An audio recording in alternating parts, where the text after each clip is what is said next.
Hey friends, it's Loree with the blog wagonwheelhomestead.com. I'm back with another recipe for you today, a sourdough recipe that's one of our very favorites, and that is old-fashioned sourdough biscuits with sourdough sausage gravy. Biscuits back in the old days were an absolute staple. They had them with almost every meal during certain times of the year because they were so much easier to make than bread. This is a long fermented sourdough drop biscuit. So I'm going to show you an old-fashioned way of making these. It's not hard. It's like really simple. I've made these around the campfire in a Dutch oven many times, and I'm going to show you today how to make them in your oven. And then at some point I will show you how to make them outside over the campfire. But anyway, these are drop biscuits that they would have made very easily as they were coming out on the trail back in the Oregon Trail days, in the Homestead days, when they lived in the little claim shanties. Biscuits were something that could really easily be made all the time. And then we're also gonna make sourdough gravy. Now, why sourdough gravy? And the reason for that is because if you make gravy with sourdough starter as your thickener instead of just plain flour, what you're doing is you're adding the fermented health benefits to the gravy. That allows your body to process it much better because the gluten is basically all broken down, as is the phytic acid in the flour. So if you tend to be gluten intolerant or you tend to be diabetic, you're gonna wanna make your gravy and thicken it with sourdough starter, and I'm gonna show you how to do that. And this is our homemade venison breakfast sausage that I made these with. So I'm excited to share this recipe with you. I know it's something you're gonna enjoy a lot. You can make these biscuits alongside soup with the gravy, of course. They're great with jam. You can put them on top of cobblers, on just about anything. So let's get started. I'm gonna show you how I start these in the evening, and then we're gonna come back and I will show you how to finish up the gravy first thing in the morning, and then we're gonna jump in and enjoy a hearty breakfast here on the homestead. Welcome back to Wagon Wheel Homestead, where each week we share with you homesteading tips and tricks and teach you how to live a simple and sustainable life. My husband and I and our 5 children enjoy living close to the land on our 40-acre homestead in Nebraska, where we utilize the self-sufficient skills we have learned over a lifetime of homesteading. I was blessed to grow up gardening and preserving food since I was a little girl, and my husband grew up cattle ranching. Now we're able to use those skills to feed our family without having to purchase very much from outside sources like the grocery store. While we seek to be self-sufficient, we are mindful daily that we are really God-sufficient, as He is the one who sends the sunshine and the rain to feed us and our livestock. Along with gardening and preserving all of our vegetables, we raise our own beef, milk Jersey cows, make our own dairy products, and bake with sourdough. By involving our children in this lifestyle, we are seeking to preserve these old-fashioned skills by passing them down to the next generation. Join us as we share with you our journey and teach you how to grow a simple, sustainable life. Okay, so to make the biscuits, what we're gonna do is first combine the wet ingredients, and then we're just gonna carefully add the dry ingredients on top. I'm not one much to mix them in a separate bowl because it makes more dishes. So we're just gonna kind of carefully mix them on the top and then combine them. And then I'll show you how we get these put in a pan. So what I have here, I'm actually doubling this recipe because it's winter here and biscuits go great with soup or anything. So I just wanna have plenty of biscuits on hand. But I'm gonna tell you the ingredients for one batch of biscuits. And of course you can find the full printable recipe on wagonwheelhomestead.com. If you look under sourdough, there's lots of recipes, tips, and tricks on all kinds of things that our family loves to make with sourdough. So we're gonna start with a 1/4 cup of melted butter, and then you would add in 2 cups of active sourdough starter. So this is my starter. I fed it this morning. You can see it's trying to bubble over, nice and happy. So since I'm doubling it, this is actually gonna be 4 cups approximately. Just gonna dump it in.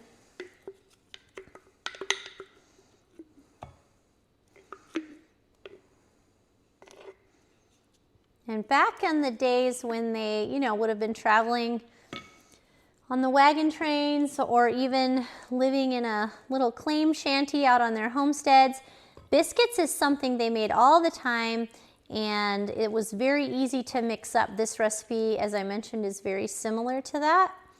It's not a real involved biscuit recipe, it's just really basic. So we're just gonna mix the butter and sourdough starter together.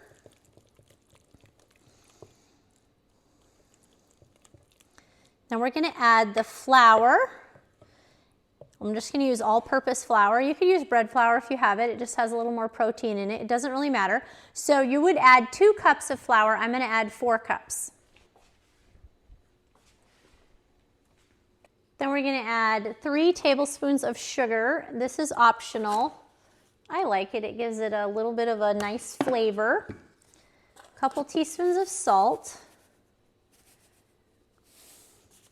And you can add baking powder if you want. Now, my sourdough starter was super active and happy. If all you have is discard and you want to make these biscuits really quick, like for supper, you can use discard, you can mix these up. You're going to add a tablespoon of baking powder per batch. Okay, so I would add 2 if I were going to use it, but I'm going to let these raise overnight and just bake them first thing in the morning for biscuits. So, because we're making biscuits and gravy. But if you wanted to make fast biscuits, you can do it with discard and you can add a tablespoon of baking powder and that will make them rise. Of course, it's always better if you long ferment your sourdough overnight because it breaks down most of the gluten and all the phytic acid, makes it a lot easier for your body to digest. It's really important if you happen to be diabetic or gluten intolerant, of course, but it's not absolutely necessary. I'm just gonna knead this with my hands. It's just easier to get it all incorporated. You could do this in a mixer as well, but you know, back in the olden days, this is how they would have done it. Biscuits was a staple because it was such a fast and easy thing. You could do biscuits over the campfire even after traveling all day, or have them ready quickly. Biscuits was something they served a lot.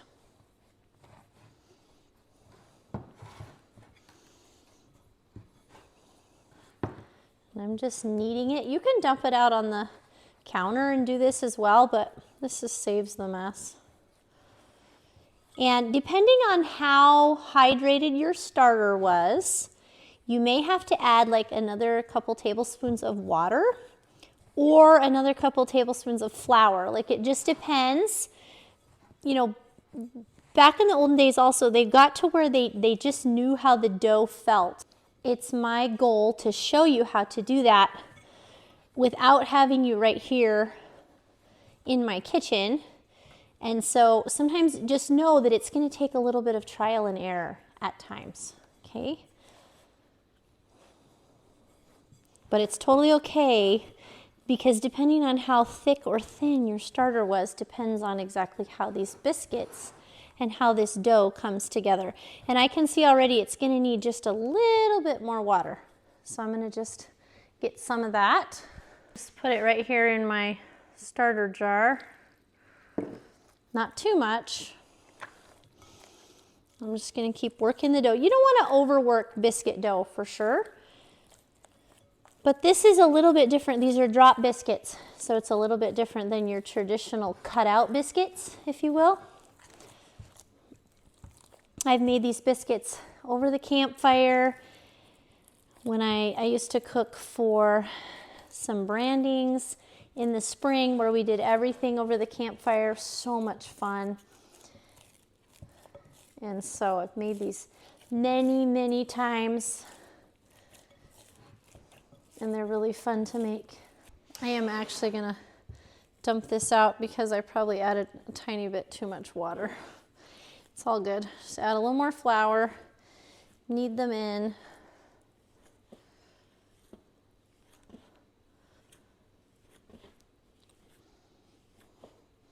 You don't want it to be sticky, but you don't want it to be super dry. You know, if your dough is super, super dry, it won't raise much. It's got to have moisture to do its work. There, I like that dough. It's still a bit shaggy, but again, this is biscuit dough. You know, it's not, you're not supposed to work it to death. So we're just gonna let this rest a few minutes. Anytime you're working with dough, if you can let it rest a few minutes, it's a lot easier to work with. Then we're just gonna pinch off pieces of this and put it into our pan and get it ready to rise until morning.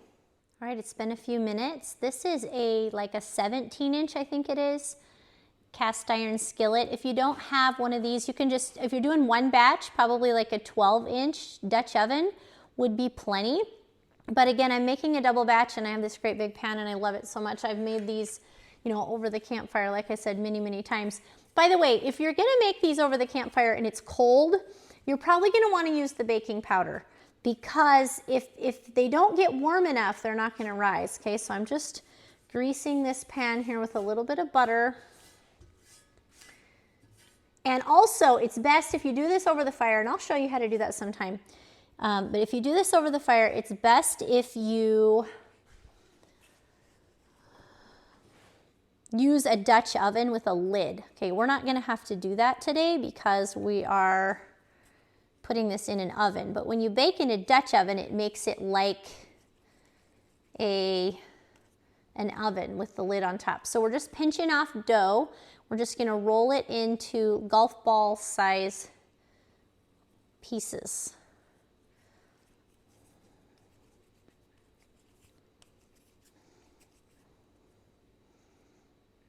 And you don't want them touching you because they're gonna spread out.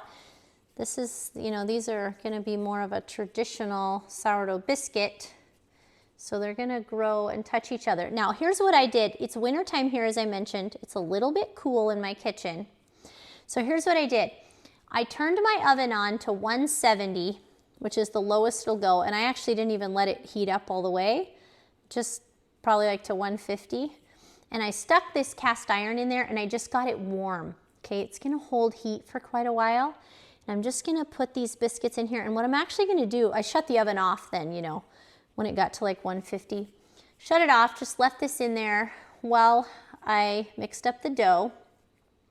And what I'm actually gonna do is just stick this back in the oven with it turned off all night. Now I'm gonna just cover this up because that's gonna let it stay somewhat warm, right? It'll keep cooling off as the night goes on, but it'll still be a warmer environment than out here on my counter.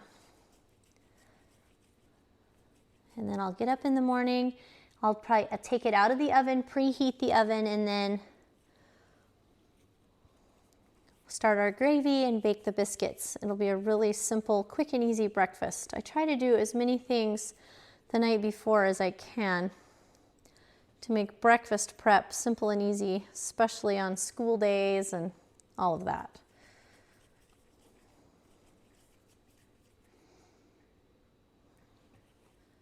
This is something really easy to do with your kids too. They can get them involved in making breakfast. Super fun. You can roll these on the counter too. A lot of people do that. I've done this in camp so much where honestly, you either don't have much counter space when you're cooking by a fire, or it's not like super clean space, you know, it's just like a board counter next to the fire or whatever. And so I'm just used to doing it in my hands. Those habits are hard to break. And of course, every pan of biscuits is going to turn out just a little bit different just by where you place them. But that's part of the fun of it.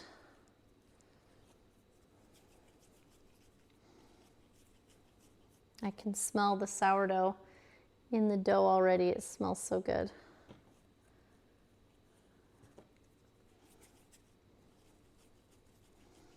As you can see, it just doesn't take very long at all, very minimal mess to mix these up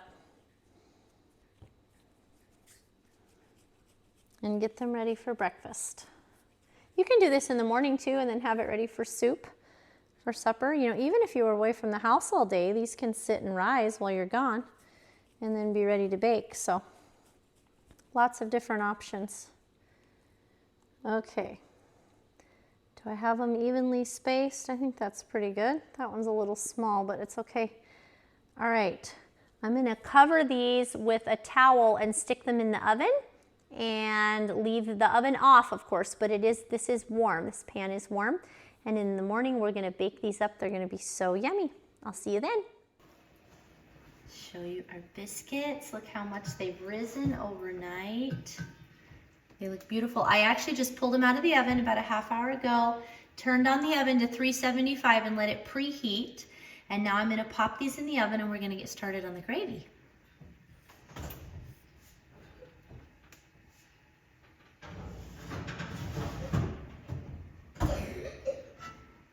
All right, so I like to make everything in a cast iron pan. You can use whatever you have and it will be just fine. This is our homemade venison breakfast sausage that we like so much.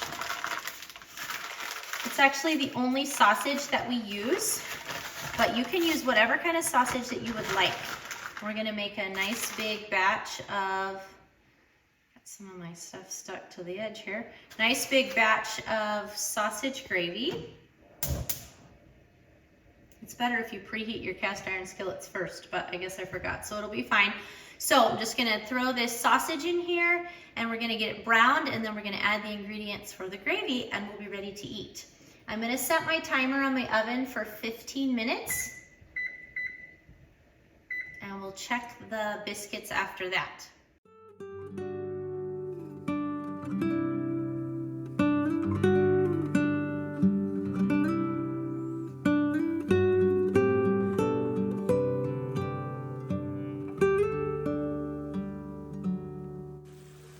All right, let's check on our biscuits, see if they need any more time. Yeah, let's give them like another 5 minutes or so.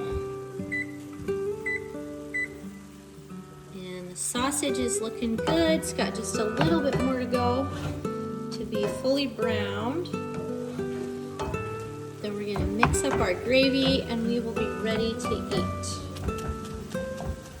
This is gonna be a nice, wonderful, nourishing breakfast.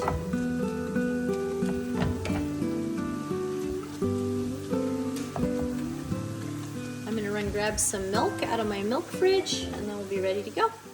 So to make a really good gravy, you want to combine fat with flour. Typically, what we're going to do to make sourdough gravy is we're going to combine the fat with sourdough starter, which is, the sourdough starter is just flour and water, right? So it's very similar. But the benefit of doing that is that the flour in the sourdough starter has already been fermented, so it's basically almost gluten-free. It's going to be really easy for you to digest. So because our sausage isn't super fatty, by the way, the fat we use in it is beef tallow. So I'm going to just add some of my homemade butter. And so you can find this full printable recipe on wagonwheelhomestead.com, but I'll just give you the basics. So it's about 3 tablespoons of butter or fat to 3 tablespoons of sourdough starter, salt and pepper, and about 2 cups of milk. That's the basics of making a good gravy or a white sauce. And of course, this one has sausage in it. So what I'm going to do right now is just go ahead and add some salt and pepper, probably about a tablespoon of salt, a teaspoon of pepper, and then you can adjust it to taste. I'm gonna check our biscuits here. They're looking beautiful. They're just lightly brown on the top. And so I'm just gonna set these off to the side. Turn off our oven. And we're gonna add our sourdough starter. So what I did is that jar last night that I had poured the sourdough starter out of, I just added a little more flour and water, and you can do that anytime. So just the leftover starter that's on the edge of the jar will be enough to get it going again for the next day. So you don't have to have a lot of starter to add the flour and water to get it to turn into more starter. So we're just gonna guess here and we're gonna add, I'm making a double batch. So we're gonna add about 6 tablespoons or close to a half a cup of starter. We're just gonna mix this around. Get it incorporated well with the fat. And again, my heat's on medium-low. You don't want it super hot. And this is just gonna be what thickens our gravy. And again, this is a way that, you know, if you are gluten intolerant and you haven't been able to have gravy, you can have gravy if you make it with sourdough starter.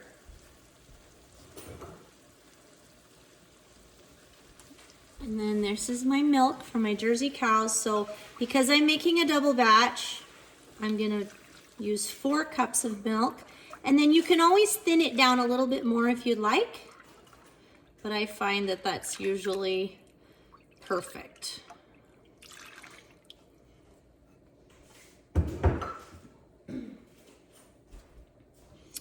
Now we're just gonna stir it. Turn the heat up just a little bit. And as soon as it's thickened, we'll taste it. Make sure it has enough salt and pepper and we'll be ready to eat. I like to serve these biscuits and gravy with some fruit or yogurt, but they're really kind of a meal all by themselves. And by the way, they make a great supper meal. You don't just have to do this for breakfast. Breakfast for supper is really great, and it's a fast and easy meal.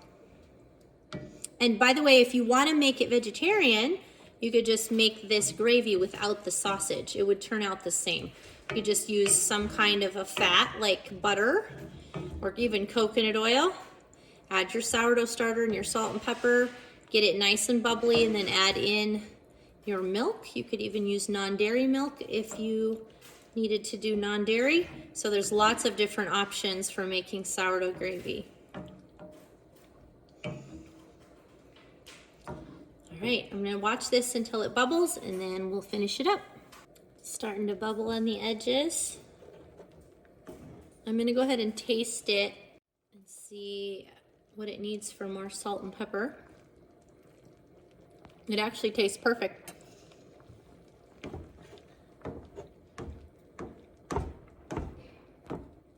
All right, it's nice and bubbly.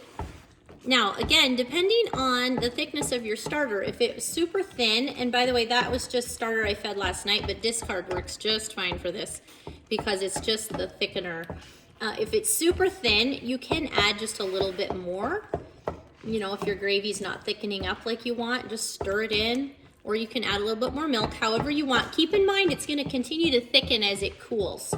And so this is how I like mine, because it's gonna get thicker and it's gonna soak into the biscuits. But you can, you know, adjust that as needed. And if you're worried that the sourdough starter or the discard is gonna make this taste sour, it really doesn't. It gives it a nice flavor, but there's such a small amount in here that it really doesn't affect the flavor. It's just a way of thickening it while using fermented flour and water, so it's much easier for your body to digest. If you don't wanna use the discard, you could just use flour and just make it with straight up flour. That would be fine also. So, all right, we're ready to plate this up. Just gonna grab a biscuit here, break it apart. They're hot. Look how beautiful those are and how light and fluffy they are. They're amazing, and there was no cutting out and no trying to get the butter cut into the flour, like just really simple, fast and easy.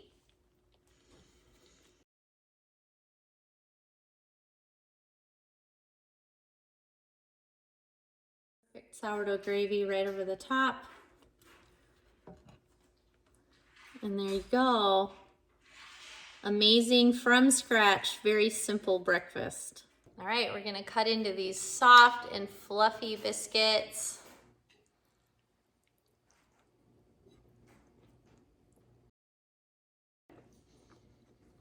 Perfectly seasoned gravy, yum. So delicious. So if you've enjoyed this video, if you want to learn how to make more things with sourdough, long fermented sourdough, and how to do it simply and fit it around the edges of your life, definitely hit that like and subscribe button, as we will be sharing a lot more content here on how to grow a simple, sustainable life on a modern day homestead. See you in the next video.